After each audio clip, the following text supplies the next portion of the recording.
Hello boys and girls, welcome to my channel. I'm the Obscure Angel BT, and for today what I have in here it is Kerbal Space Program. So this game was developed by the squad and it is using Unity 5 engine, and this game was released quite like 3 years ago, and you might be asking yourself why the hell I'm benchmarking this after so much time. Well, I'm benchmarking this because I never benchmarked it before, and also because, you know, this game it is included on the Humble monthly bundle. This is a thing that I'm now subscribed to, and you can get Kerbal Space Program, Ruiner, and also Dead Rising 4 for 12 bucks per month.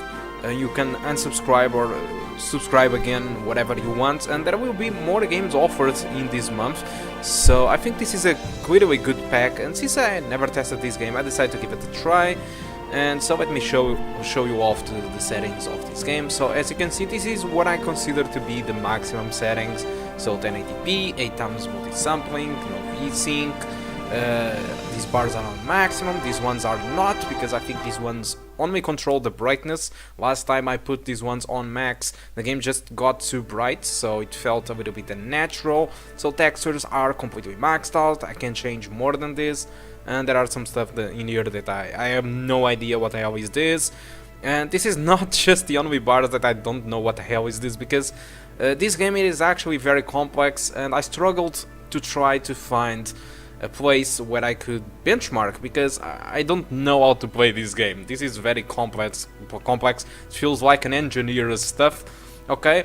So apart from the maximum settings, I decided to try out other setting, which was my default, I mean not my default, but the game created the default settings for me, and it was 720p, and so I just made slightly changes, like reducing the VSync, removing the FPS cap, and putting the game back to 1080p. But as you can see, some stuff in here were dropped, like textures and other stuff. So I used those default settings, and I also tested with them. But for this video, what you will be seeing, it will be the maximum settings. But either way, I tested the game without recording, and as you can see, with the maximum settings, I got an average of 52 frames per second and 1% low of 44, and a big maximum of 168. And with the default settings at 1080p, I got an average of 67 and a 1% low of 54 and a maximum of 203. So most of this game, it just runs like a very big frame rate. The lowest frame rates are only when you are looking to your own space. So what I've done to benchmark this game, it was quite simple. I searched on training, I searched for deorbiting. This is where you launch your first spaceship to orbit, and then I launched the spaceship, or whatever, the rocket, or whatever this is that you are seeing right now, and I launched this. Okay, and I try to put the camera always facing our planets, okay? And so by doing this, I was stressing the graphics cards more than when looking to the space. That is why I had those maximum frames, and that is why on the graphic you saw that big spike up there to out of nowhere.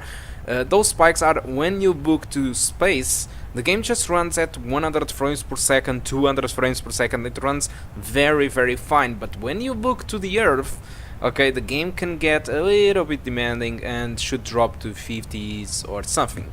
Anyway, whatever the settings you go for with this PC or with this graphic card, this game has no trouble whatsoever to be playing at 50 frames per second.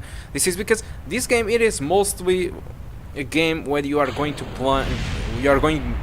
plan to build a spaceship or a rocket to send it to space. So you will spend most of the time just planning and messing around with stuff, okay, then pretty much sending a spaceship to the space. And when you send a spaceship to the space, even if you run at 50 frames per second, this is actually pretty playable, okay? It could even be at 30 frames per second. This game doesn't require a fast frame rate like the last video that I covered, that it was ruined, okay?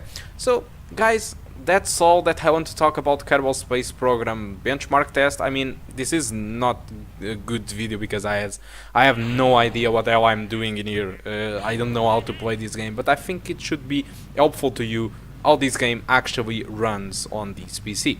Okay, so and if you want to get this game, so by the time of this video the game costs like, oh my god, this game costs 40 bucks on Steam, and you can get it on the Humble monthly bundle for 12 bucks right now, 12 bucks, and you still receive Dead Rising 4, you still receive Ruiner, and you will get more games by the end of the month or the start of the next one, I don't know, but you will get more games, okay, for 12 bucks. Anyway, if you want to get this game even more cheaper than that, you can add to Kinguin.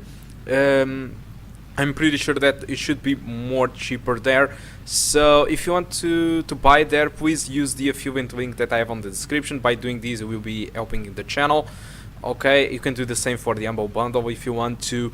So those links do support the channel, to help the channel to get more games and more benchmarks, and to deliver benchmarks that possibly you may want, like people have been requesting Far Cry 5, but I honestly don't have the money for that, and so by helping me out through those links, I might get actually the game if the money is right. Okay, so guys, that's all that I want to talk about this. Thank you a lot for watching. Hope you keep enjoying the rest of the video, which is not too much to be shown in here. And I do hope to see you soon. Goodbye. Thank you a lot for watching.